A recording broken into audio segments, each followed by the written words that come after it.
I like the version. I like that. I'll try it. I'll go down. Yeah, so.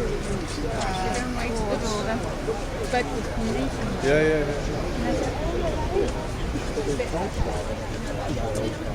John said. It doesn't need to come off the post it down on the car.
Just bolted to the bulkhead, so all the big loads. Yeah. Oh yeah. Yeah. And, because then they would have really